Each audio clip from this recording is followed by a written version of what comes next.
নমস্কার, টিএনও নিউজে আপনাদের স্বাগত। আমি এআই নিউজ অ্যাঙ্কার পাখি। উদয়পুরে কর্তব্যরত পুলিশের এক এসআই হেলমেটের ফাইন আদায় করতে গিয়ে বেকায়দায় পড়তে হয়েছে তাকে। কারণ যে পুলিশের গাড়িতে করে তিনি ফাইন আদায় করতে এসেছিলেন সেই গাড়ির নাকি বৈধ কাগজপত্র নেই এবং তার সাথে রেজিস্ট্রেশনও নেই, সবকিছুর মেয়াদ উত্তীর্ণ। আবার তিনি এক বাইক আরোহীকে হেলমেটের জন্য জরিমানা করেছেন।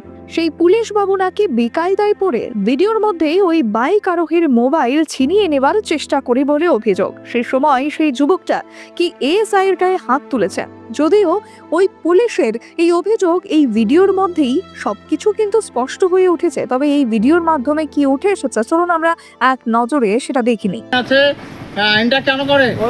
আইনটা করে যাতে জনগণের সেফটি, যেহেতু এখন অ্যাক্সিডেন্ট, রাস্তাঘাটে অ্যাক্সিডেন্ট বেশি হইতেছে, হ্যাঁ, জনগণের যাতে সেফটি নিরাপত্তা থাকে। সামনে যেরকম হেলমেট পরে কি জন্য, যাতে পাবলিকটা কোনো কিছু হইলে যাতে মাথায় যাতে কোনো ইয়ে না হয়, হ্যাঁ, মাথায় যাতে কোনো আঘাত টাঘাত না পায় এবং মানুষটা যাতে প্রাণে বাঁচতে পারে, হ্যাঁ, যার ফলে এখানে হেলমেটটার জন্য পিছনে যেরকম সামনে যেরকম লাগে পিছনেও এরকম লাগে।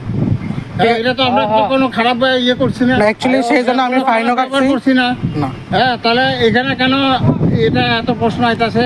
গাড়ি কাগজপত্র নাই, না অমুক নাই, কিল্লিগা। যেমন আপনার ডিউটি তাইনের কর্তব্য দরকার, হ্যাঁ, আমরা অথরিটি আমরা ডিউটিতে আদেশ দিছে, হ্যাঁ, দেখতে আমরা ডিউটি তাইছি। এবার গাড়ি কাগজপত্র নাই না কিতা নাই, এটা তো আছে, সবকিছু আছে, হেডকোয়ার্টার জানতে না।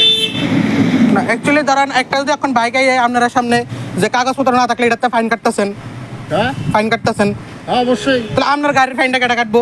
কি জানি আমরা, এটা আমরা কারে জিজ্ঞাসাম, আমরা অথরিটি জিজ্ঞেস করি।